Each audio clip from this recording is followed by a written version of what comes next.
Hi, എല്ലാവർക്കും നമസ്കാരം. നമുക്ക് മഴതോരും മുംബൈയിലെ അലീനയുടെയും മനുഷ്യങ്കൻ്റെയും നാളത്തെ നല്ലൊരു കഥ കേൾക്കാം. അങ്ങനെ ബാലചന്ദ്രൻ്റെ വീട്ടിൽ വന്ന് സ്റ്റാൻലി അലീനയെ കാണുന്നുണ്ട്. അലീനയെ കാണുന്നതും സ്റ്റാൻലി നോക്കി നിൽക്കുകയാണ്. കാരണം സ്റ്റാൻലിയുടെ അമ്മച്ചിയുടെ അതേ മുഖച്ചയിലാണ് അലീനയ്ക്കെന്ന് ബാലചന്ദ്രനോട് പറയുന്നു. എൻ്റെ അമ്മച്ചിയെ നേരിട്ട് കണ്ട കണക്കാണ് എനിക്ക് അലീനയെ കണ്ടപ്പോൾ എന്ന് പറയുന്നു. അതിനുശേഷം അലീനയുടെ കാര്യത്തിൽ എനിക്കിനി ഒരു തെളിവിൻ്റെ ആവശ്യമില്ല, ഞാൻ വരും അലീനയെ കൂട്ടിക്കൊണ്ട് പോകാമെന്ന് പറയുന്നുണ്ട്. അതിനുശേഷം ഹോട്ടലിലെത്തുന്ന സ്റ്റാൻലിക്ക് അലീനയുടെ മുഖം തന്നെയാണ്, അലീന ചായയും കൊണ്ടുവരുന്ന ആ ഒരു മുഖം തന്നെ ഇങ്ങനെ മുമ്പിൽ നിൽക്കുകയാണ്. സ്വന്തം അമ്മച്ചിയെ നേരിട്ട് കണ്ട ആ ഒരു ഫീല് തന്നെയാണ് അലീനയെ കാണുമ്പോൾ സ്റ്റാൻലിക്ക് ഉണ്ടാകുന്നത്. അതിനുശേഷം ബാലചന്ദ്രനെ ഫോൺ വിളിച്ച് പറയുന്നുണ്ട്, എനിക്ക് അലീനയെ ഒന്നും കൂടി കാണണം, ഞാൻ ഒന്നും നല്ലോണം കണ്ടോ എന്ന് എനിക്കറിയില്ല, എനിക്കൊന്നും കൂടി ഒന്ന് കാണണമെന്ന് പറയും. ശരി, എന്തായാലും ഇനി വീട്ടിൽ വെച്ചൊരു കൂടിക്കാഴ്ച വേണ്ട, ഞാൻ അവളുമായിട്ട് ടൗണിലോട്ട് വരാമെന്ന് പറയും. നിങ്ങൾ അവിടെ കണ്ടാൽ മതി, എനിക്ക് അലീനയുടെ കുറച്ച് ഫോട്ടോസും വീഡിയോസും ഒക്കെ എടുക്കണം, അപ്പച്ചനെ ഒന്ന് കാണിക്കണമെന്ന് പറഞ്ഞു. അതൊക്കെ നിങ്ങളുടെ വ്യക്തിപരമായ കാര്യമാണ്, ഞാൻ എന്തായാലും അവളെ കൂട്ടിക്കൊണ്ട് വരാം. അങ്ങനെ സ്റ്റാൻലി കല്യാൺ സിൽക്സിലോട്ട് വരികയാണ്. അവിടെ തന്നെയാണ് അലീനയും കൂട്ടിക്കൊണ്ട് ബാലചന്ദ്രൻ വരുന്നത്. കുറച്ച് ഷോപ്പിംഗ് ഒക്കെ ഉണ്ടെന്ന് പറഞ്ഞ് കൂട്ടിക്കൊണ്ട് പോവുകയാണ്. ആ സമയത്ത് അലീന പറയുന്നുണ്ട്, അച്ഛാ ഇപ്പം എനിക്ക് ഷോപ്പിങ്ങിൻ്റെ ആവശ്യമൊന്നുമില്ല, എന്തായാലും നീ ഇവിടുന്ന് പോകാൻ തീരുമാനിച്ചിട്ടുണ്ട്, അപ്പോൾ നിനക്ക് കുറച്ച് ഡ്രസ്സൊക്കെ എടുക്കാം. എനിക്ക് എന്തിനാ അച്ഛാ ഡ്രസ്സ്, ഇപ്പം തന്നെ ഒത്തിരി ഡ്രസ്സ് എനിക്കുണ്ടെന്ന് പറയും. എന്നാലും എൻ്റെ ഒരു സന്തോഷത്തിന് വേണ്ടിയില്ലേ നീ എൻ്റെ കൂടെ വരാൻ പറയും. അങ്ങനെ അലീനയെ കൂട്ടിക്കൊണ്ട് പോകാൻ പോകുമ്പോൾ അലീന പറയും, അല്ലച്ചാ കൃഷ്ണമോള് പരീക്ഷ കഴിഞ്ഞ് വന്നിട്ടില്ലെന്ന് പറയും. അവിടെ വന്നാൽ ഇവിടെ ബബിതയുണ്ടല്ലോ, അതുകൊണ്ട് കുഴപ്പമൊന്നുമില്ല. എന്താ അച്ഛന് പെട്ടെന്ന് എന്നെ ഷോപ്പിങ്ങിന് കൊണ്ടുപോകണം, നേരത്തെ ഞാൻ ചോദിച്ചപ്പോൾ അച്ഛൻ പറഞ്ഞില്ലേ ഇപ്പോൾ പുറത്തോട്ടൊന്നും പോകുന്നില്ലെന്ന്. ഇപ്പോൾ പുറത്തോട്ട് പോകേണ്ട ആവശ്യമുണ്ട്, അപ്പം ഞാൻ കരുതി നിന്നെയും കൂടി കൂട്ടിക്കൊണ്ട് പോകാമെന്ന്. എന്തായാലും നീ വന്നേ എന്ന് പറഞ്ഞുകൊണ്ട് അലീനയും കൂട്ടിക്കൊണ്ട് ഷോപ്പിങ്ങിന് പോവുകയാണ്. പോകുന്ന സമയത്ത് അവിടെ തന്നെ സ്റ്റാൻലിയും വരുന്നുണ്ട്. അങ്ങനെ നിനക്ക് ആവശ്യമുള്ള ഡ്രസ്സൊക്കെ എടുക്ക്. എന്തിനാ വെച്ചാൽ നമുക്ക് സ്വന്തമായിട്ട് തുണിക്കടയും ഒക്കെ ഉണ്ടല്ലോ, പിന്നെ ഇവിടെ വന്ന് എന്തിനാ ഒരു തുണി എടുക്കുന്നതെന്ന് ചോദിക്കും. എന്തായാലും ഇവിടം വരെ വന്നേയില്ലേ, നിനക്ക് ആവശ്യമുള്ള എടുക്കുക, ഒന്നും എടുക്കാമെന്ന് ഇരിക്കില്ലെന്ന് പറയും. എന്തായാലും എനിക്ക് വേണ്ട, ഞാൻ ബബിതയ്ക്കും കൃഷ്ണമ്മോക്കും കൊടുക്കാമെന്ന് പറയും. അവർക്ക് ആവശ്യമുള്ള ഡ്രസ്സൊക്കെ പിന്നീട് ഞാൻ മേടിച്ച് കൊടുക്കാം, തൽക്കാലം നിനക്ക് ആവശ്യമുള്ള നീ എടുക്കുമെന്ന് പറയും. ഞാൻ എന്തായാലും വെയിറ്റ് ചെയ്യാം, ചെല്ല് ആവശ്യമുള്ളതൊക്കെ പോയി എടുക്കാൻ പറയും. അങ്ങനെ അലീന എടുത്ത് പറയും, അവിടെ ചുരിദാർ സെക്ഷനൊക്കെ പോയി എടുക്കാൻ പറയും. അങ്ങനെ ചുരിദാറൊക്കെയുള്ള സെക്ഷനിലോട്ട് അലീന പോയി ഇങ്ങനെ ഡ്രസ്സൊക്കെ നോക്കിയാണ്. ആ സമയത്താണ് നമ്മുടെ സ്റ്റാൻലി അങ്ങോട്ട് വരുന്നത്. അങ്ങനെ ബാലചന്ദ്രൻ ഫോൺ ചെയ്ത് പറയുന്നുണ്ട്, ഞങ്ങളിവിടെ ടൗണിൽ കല്യാൺ സിൽക്സിൽ നിൽപ്പുണ്ട് എന്ന് പറയും. ഞാനും അവിടെ നിൽപ്പുണ്ടെന്ന് പറയും. അങ്ങനെ അലീന നിൽക്കുന്ന സ്ഥലം കാണിച്ചു കൊടുക്കുകയാണ്. അങ്ങനെ സ്റ്റാൻലി അങ്ങോട്ട് വരുന്നുണ്ട്. അങ്ങനെ സ്റ്റാൻലി അവിടെ നിൽക്കുന്ന കാണുമ്പോൾ ഒരാൾ വന്ന് ചോദിക്കും, സാർ എന്താ വേണ്ടത്, എനിക്ക് ലേഡീസിൻ്റെ കുറച്ച് ചുരിദാർ ഐറ്റംസൊക്കെ വേണം എന്ന് പറയും. അതും അവിടെ എന്ന് പറയും. അവിടെ തന്നെയാണ് അലീനയെ നിൽക്കുന്നത്. അങ്ങനെ അലീനയെ നേർ കാണുകയാണ്. സ്റ്റാൻലി അലീനയെ കാണുന്നുണ്ട്, അലീന സ്റ്റാൻലിയെ കാണുന്നില്ല. അങ്ങനെ ചുരിദാറൊക്കെ എടുക്കുന്ന ഇടയ്ക്കൂടെയൊക്കെ സ്റ്റാൻലി അലീനയുടെ മുഖം ഇങ്ങനെ നോക്കുകയാണ്. അതിനുശേഷം ഡ്രസ്സെല്ലാം എടുത്തതിന് ശേഷം അലീന പിന്നെ ഓരോ ഡ്രസ്സൊക്കെ ഇങ്ങനെ നോക്കിക്കൊണ്ടിരിക്കണം. കുറച്ച് വാച്ച്, കുറച്ചല്ലാത്ത കുറച്ച് കോസ്മെറ്റിക്സ് ഐറ്റംസ്, അതെല്ലാം ഇങ്ങനെ അവിടെ ഉണ്ട്. അങ്ങനെ അതെല്ലാം ഇങ്ങനെ നോക്കുന്നുണ്ട്. ആ സമയം കൊണ്ട് തന്നെ സ്റ്റാൻലി അലീനയുടെ കുറച്ച് ഫോട്ടോസും വീഡിയോസും എല്ലാം എടുക്കുന്നുണ്ട്. അങ്ങനെ അതെല്ലാം എടുത്തതിന് ശേഷം ഷോപ്പിംഗ് എല്ലാം കഴിഞ്ഞതിന് ശേഷം അച്ഛാ ഷോപ്പിംഗ് എല്ലാം കഴിഞ്ഞെന്ന് പറയും. എങ്കിൽ നമുക്ക് പോയാലോ, ശരി, ഒരു കാര്യം ചെയ്യാം, ഞാൻ പോയി ബില്ലൊക്കെ പേ ചെയ്തിട്ട് വരെ, നീ ഇവിടെ നിൽക്കാൻ പറയും. അങ്ങനെ സ്റ്റാൻലിയും ബാലേന്ദ്രൻ മേനോനും പിന്നെയും കാണുകയാണ്. എന്തായി സ്റ്റാൻലി അവിടെ, ഞാൻ അലീനയുടെ കുറച്ച് ഫോട്ടോസും വീഡിയോസൊക്കെ എടുത്തിട്ടുണ്ട്, എനിക്ക് അപ്പച്ചനെ ഇതൊക്കെ ഒന്ന് കാണിക്കണമെന്ന് പറയും. ശരി, അതൊക്കെ നിങ്ങളുടെ കാര്യം, എങ്കിൽ ഞങ്ങൾക്ക് ഇനി പോകാമല്ലോ, ഒരുപാട് നേരം നിന്ന് കഴിഞ്ഞാൽ അവിടെ നിങ്ങളെ കാണും, പിന്നെ അതൊരു ചോദ്യം ചെയ്യലാവുമെന്ന് പറയും. ശരി, ഞങ്ങൾ പോകാമെന്ന് പറഞ്ഞുകൊണ്ട് അലീനയും കൂട്ടിക്കൊണ്ട് ബാലേന്ദ്രൻ മേനോൻ ഞങ്ങൾ വീട്ടിലോട്ട് വരികയാണ്. അതിനുശേഷം വീട്ടിൽ വന്നതിന് ശേഷം കൃഷ്ണമോൾ ചോദിക്കും, അല്ല നിങ്ങൾ എവിടെ പോയിരുന്നേ? ഞങ്ങൾ ഷോപ്പിങ്ങിന് പോയിരുന്നറിയാം. എന്നെ കൂട്ടാതോ, നിനക്ക് പരീക്ഷയല്ലായിരുന്നോ? അപ്പം എങ്ങനെ നിന്നെ കൂട്ടിക്കൊണ്ട് പോകുന്നത്? പരീക്ഷയൊക്കെ നല്ലോണം എഴുതിയോ? മോശമില്ലാതെ മാർക്കൊക്കെ കിട്ടുമെന്ന് പറയും.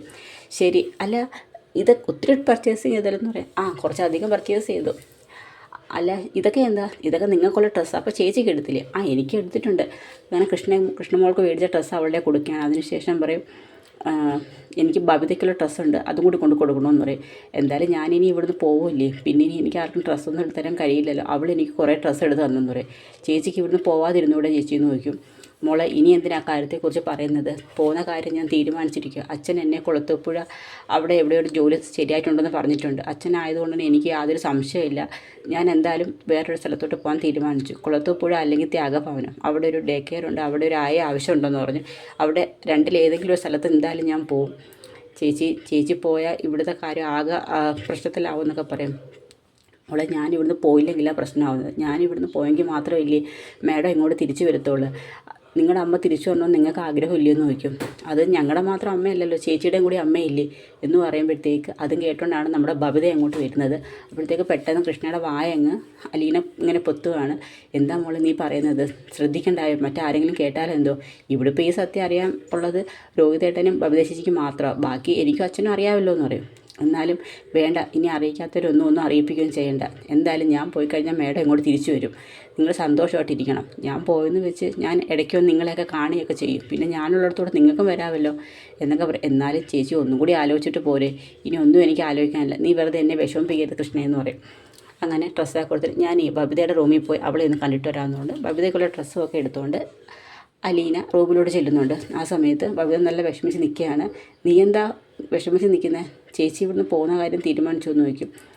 ആ അങ്ങനെ വേണമല്ലോ, ഞാൻ പോയെങ്കിലല്ലേ മാഡം ഇങ്ങോട്ട് തിരിച്ചു വരത്തോളം എന്ന് ചോദിക്കും. ചേച്ചി എന്നോട് ക്ഷമിക്കണമെന്ന് ചോദിക്കും. എന്താ നീ ഇപ്പം ഇങ്ങനെയൊക്കെ പറയുന്നത്? അതൊക്കെ പോട്ടെ, ഞാൻ നിനക്ക് വാങ്ങിച്ചുകൊണ്ട് വന്ന ഡ്രസ്സാണ്, ഇതൊക്കെ നോക്കാൻ നിനക്ക് ഇഷ്ടമായോ എന്നുള്ളത്, അതൊക്കെ ഞാൻ നോക്കിക്കൊള്ളാം എന്ന് പറയും.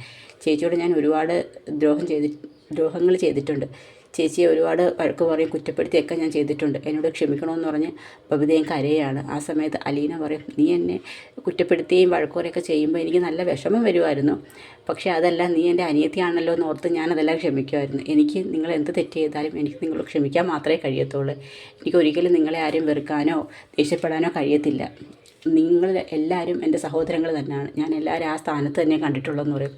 എന്നാലും ചേച്ചിക്ക് ഞങ്ങളെ ഉപേക്ഷിച്ച് പോവാതിരുന്നൂടെ എന്ന് ചോദിക്കും. ഉപേക്ഷിച്ച് പോകുമെന്നും അല്ലല്ലോ, തൽക്കാലത്തേക്ക് ഞാൻ ഇവിടുന്ന് ഒന്ന് മാറി നിൽക്കുന്നു, അതിൻ്റെ കാരണവും അറിയാം. മാഡം ഇങ്ങോട്ട് തിരിച്ചു വരണമെന്നുണ്ടെങ്കിൽ ഞാൻ ഇവിടുന്ന് പോയേ പറ്റത്തുള്ളൂ. അങ്ങനെ ചേച്ചി ഇവിടുന്ന് പോയിട്ട് ആരും ഇങ്ങോട്ട് തിരിച്ചു വരണ്ട, അപ്പം നിങ്ങളുടെ അമ്മ ഇങ്ങോട്ട് തിരിച്ചു വരണ്ടെന്നാണോ?